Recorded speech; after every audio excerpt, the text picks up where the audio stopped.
السلام علیکم دوستو، میرا نام ہے شیخ کاشف۔ آپ دیکھ رہے ہیں ایس کے ٹی وی۔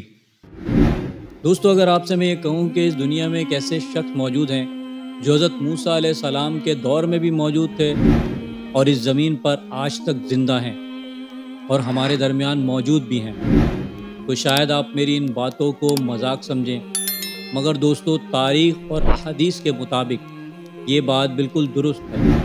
اور اس ویڈیو میں آپ کو ایک ایسے شخص کے بارے میں بتانے جا رہا ہوں جو پچھلے ہزاروں سال سے اس دنیا میں زندہ اور موجود ہیں، حضرت خضر علیہ السلام۔ آپ علیہ السلام کا نام بلیہ ابن ملکان اور آپ کی کنیت ابو العباس ہے۔ آپ ایک بہت عالی خاندان سے تعلق رکھتے ہیں اور ان کے آباء و اجداد بادشاہ تھے۔ بعض عارفین نے ارشاد فرمایا کہ جو مسلمان ان کا اور ان کے والدین کا نام یاد رکھے گا، انشاءاللہ اس کا خاتمہ ایمان پر ہوگا۔ آپ علیہ السلام کو خضر اس لیے کہا جاتا ہے کہ آپ جہاں بیٹھتے یا کھڑے ہوا کرتے تھے وہاں سبزہ اگ جاتا تھا، اور خضر کے معنی بھی سبز کے ہیں، اسی لیے آپ کا لقب بھی خضر پڑ گیا تھا۔ ایک روایت کے مطابق ہمارے پیارے نبی حضرت محمد مصطفیٰ صلی اللہ علیہ وآلہ وسلم نے اپنے صحابہ اکرام سے فرمایا کہ حضرت خضر علیہ السلام ایک بادشاہ کے فرزند تھے اور وہ انہیں اپنا جانشین بنانا چاہتے تھے، مگر حضرت خضر علیہ السلام نے بادشاہ بننے سے انکار کر دیا، بلکہ وہاں سے بھاگ کر دور بیابان میں چلے گئے اور وہاں آ کر ایسے گم ہوئے کہ کوئی بھی انہیں تلاش نہیں کر سکا۔ آپ علیہ السلام سفر کرتے کرتے آب حیات کے چشمے تک جا پہنچے کہ جس کا پانی پی کر آپ تا حیات زندگی پانے میں کامیاب ہو گئے۔ حضرت خضر علیہ السلام کی تاریخ پیدائش کا علم تو کسی کو بھی نہیں، مگر آپ علیہ السلام کے زندہ ہونے کے اشارے بخوبی دیکھنے کو ملتے ہیں۔ اسی طرح ایک دفعہ حضرت موسیٰ علیہ السلام بنی اسرائیل سے خطاب کرنے کے لیے کھڑے ہوئے تو وہاں لوگوں نے ان سے سوال کیا کہ لوگوں میں سب سے زیادہ علم کس کے پاس موجود ہے؟ حضرت موسیٰ علیہ السلام نے فرمایا کہ دنیا میں سب سے زیادہ علم رکھتا ہوں۔ تو اللہ سبحانہ و تعالیٰ نے ان سے ارشاد فرمایا کہ اس بات کو پہلے اللہ کی طرف منسوب کیوں نہیں کیا؟ چنانچہ حضرت موسیٰ علیہ السلام کی اس بات کی وجہ سے اللہ سبحانہ و تعالیٰ نے ارشاد فرمایا کہ بحرین جہاں دو دریا ملتے ہیں وہاں میرا ایک ایسا بندہ ہے کہ جس کے پاس آپ سے بھی زیادہ علم موجود ہے۔ حضرت موسیٰ علیہ السلام نے عرض کیا کہ اے میرے پروردگار، میں ان کے پاس کس طرح پہنچوں گا؟ اللہ سبحانہ و تعالیٰ نے ارشاد فرمایا کہ آپ ایک مچھلی نمک لگا کر اپنے ساتھ رکھ لیں، جہاں پر یہ مچھلی گم ہو جائے وہیں ہمارا بندہ آپ کو ملے گا۔ چنانچہ جب حضرت موسیٰ علیہ السلام سفر کرتے کرتے اپنے ساتھی یوشع بن نون علیہ السلام کے ساتھ بحرین کے ان دو دریاؤں پر جہاں بحر روم اور فارس آپس میں ملتے ہیں، آپ لوگ وہاں پر پہنچے تو وہیں ایک چٹان پر آرام فرمانے لگے۔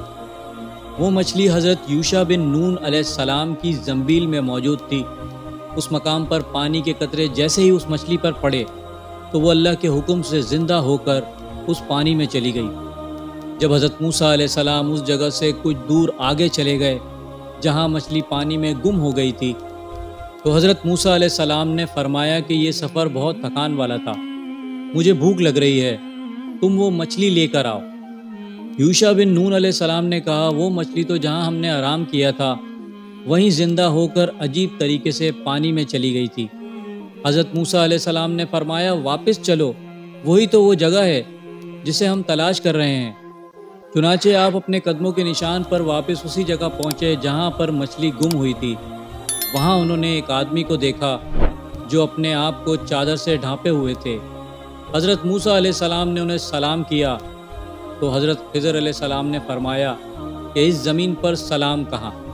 حضرت موسیٰ علیہ السلام نے فرمایا میں اسی زمین پر موسیٰ ہوں۔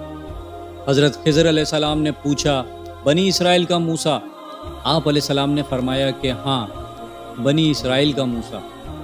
حضرت موسیٰ علیہ السلام نے حضرت خضر علیہ السلام سے فرمایا کہ آپ کے پاس وہ علم ہے جو میرے پاس نہیں، آپ میری مدد فرمائیں اور مجھے وہ علم سکھائیں جو اللہ سبحانہ و تعالیٰ نے آپ کو سکھایا ہے۔ حضرت خضر علیہ السلام نے فرمایا کہ یہ آپ کے لیے بہت کٹھن کام ہے، آپ میرے ساتھ صبر نہیں کر سکیں گے۔ اور دوستو حضرت موسیٰ علیہ السلام اس چیز پر کیسے صبر کر سکتے تھے جو خلاف قدرت ہو رہی ہو۔ حضرت موسیٰ علیہ السلام نے صبر سے کام لینے کی حامی بھری تو پھر وہ دونوں علم کے اس سفر پر روانہ ہو گئے۔ آپ دونوں ساحل کے کنارے پر چل رہے تھے کہ ایک کشتی کنارے پر آ کر رکی۔ حضرت خضر علیہ السلام نے ان کشتی والوں سے فرمایا کہ ہمیں بھی اس کشتی میں سوار کر لو۔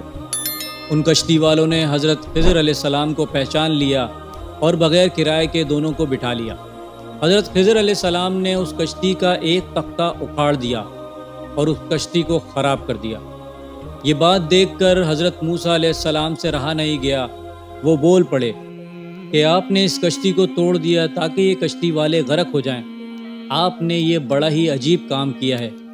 حضرت خضر علیہ السلام نے فرمایا کہ اے موسیٰ، کیا میں نے تمہیں یہ نہیں کہا تھا کہ تم میرے ساتھ صبر نہیں کر سکو گے؟ حضرت موسیٰ علیہ السلام نے فرمایا کہ یہ بات میں نے بھولے سے کہہ دی۔ اس کے بعد وہ دونوں کشتی سے اترے اور اپنے سفر میں آگے بڑھ رہے تھے کہ راستے میں ایک بچہ جو بچوں کے ساتھ کھیل رہا تھا، حضرت خضر علیہ السلام نے اس بچے کا سر پکڑا اور جھٹکا دے کر اس کو قتل کر دیا۔ حضرت موسیٰ علیہ السلام یہ بات دیکھ کر بہت پریشان ہو گئے اور کہنے لگے کہ آپ نے ایک معصوم بچے کو قتل کر ڈالا، لہٰذا آپ نے یہ بڑی بیجا حرکت کی۔ حضرت خضر علیہ السلام نے پھر فرمایا کہ میں نے کہا نہیں تھا کہ آپ میرے ساتھ صبر نہیں کر سکیں گے۔ راوی کہتے ہیں کہ یہ بات پہلے سے بھی زیادہ تعجب خیز تھی۔ حضرت موسیٰ علیہ السلام کہنے لگے کہ اگر اس کے بعد بھی میں آپ سے کسی چیز کے بارے میں سوال کروں تو آپ مجھے اپنے ساتھ نہ رکھیے گا۔ پھر وہ دونوں اپنے سفر میں مزید آگے گئے، یہاں تک کہ ایک بستی کے پاس سے گزرے اور ان سے کچھ کھانے کو مانگا تو ان بستی والوں نے انہیں کھانا دینے سے انکار کر دیا۔ وہاں حضرت خضر علیہ السلام کو ایک دیوار نظر آئی جو کہ گرنے کے قریب تھی۔ حضرت خضر علیہ السلام نے اس دیوار کو اثر نو تعمیر کیا۔ حضرت موسیٰ علیہ السلام نے پھر فرمایا کہ ان لوگوں نے ہمیں کھانے کو بھی نہیں دیا اور آپ نے اس دیوار کی مرمت کر کے دوبارہ اس کی تعمیر کی۔ اگر آپ چاہتے تو اس کام کی اجرت بھی طلب کر سکتے تھے۔ حضرت خضر علیہ السلام نے حضرت موسیٰ علیہ السلام کی بات سن کر فرمایا کہ بس اب میں اور آپ مزید آگے سفر نہیں کر سکتے۔ حضرت خضر علیہ السلام نے حضرت موسیٰ علیہ السلام کا کپڑا پکڑ کر فرمایا کہ میں اب آپ کو ان کاموں کا راز بتا دیتا ہوں کہ جن پر آپ صبر نہیں کر سکے۔ وہ کشتی ان مسکینوں کی تھی کہ جو سمندر میں مزدوری کرتے تھے اور ان کے آگے ایک ایسا بادشاہ تھا جو ظلم کرتے ہوئے کشتیوں کو چھین کر اس پر قبضہ کر لیتا تھا۔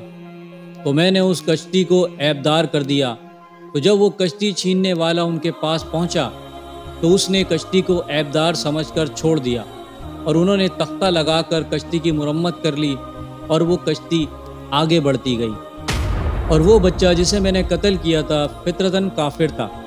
اس کے ماں باپ اس سے بہت پیار کرتے تھے، تو جب وہ بڑا ہوتا تو اپنے ماں باپ کو بھی کافر بنا دیتا اور اللہ کے دین سے دور کر دیتا۔ تو میں نے چاہا کہ اللہ سبحانہ و تعالیٰ ان ماں باپ کو اس کے بدلے میں دوسرا لڑکا عطا فرما دے گا۔ اور وہ دیوار جس کی میں نے مرمت کی وہ 2 یتیم لڑکوں کی تھی کہ جس کے نیچے ایک خزانہ دفن تھا کہ جب وہ لڑکے بڑے ہوں گے تو وہ خزانہ ان کو مل جائے گا۔ ہمارے پیارے نبی حضرت محمد مصطفیٰ صلی اللہ علیہ وآلہ وسلم نے ارشاد فرمایا کہ ہماری چاہت تھی کہ حضرت موسیٰ علیہ السلام کچھ دیر صبر کر لیتے تاکہ ہمیں ان کی عجیب و غریب خبریں اور سننے کو ملتی۔ دوستو، اس واقعے سے ہمیں یہ بات معلوم ہوئی کہ اللہ سبحانہ و تعالیٰ کو میں بہت ناپسند ہے۔ حضرت موسیٰ علیہ السلام نے علم کو اپنی طرف منسوب کیا تو اللہ سبحانہ و تعالیٰ نے انہیں اتنی مشقت میں ڈال کر اپنے ایسے بندے کے پاس بھیجا کہ جنہیں حضرت موسیٰ علیہ السلام سے بھی زیادہ علم تھا۔ دوستو، امید کرتا ہوں میری ویڈیو سے آپ کی معلومات میں اضافہ ہوا ہوگا اور کچھ نیا جاننے کو ملا ہوگا۔ اگر میری ویڈیو آپ کو اچھی لگی ہے تو میری ویڈیو کو لائک کریں، میرے چینل کو سبسکرائب کر لیں اور بیل آئیکن پہ بھی کلک کر دیے گا۔ اب میں ملوں گا آپ کو ایک ایسی انفارمیٹیو ویڈیو کے ساتھ، تب تک کے لیے اللہ حافظ۔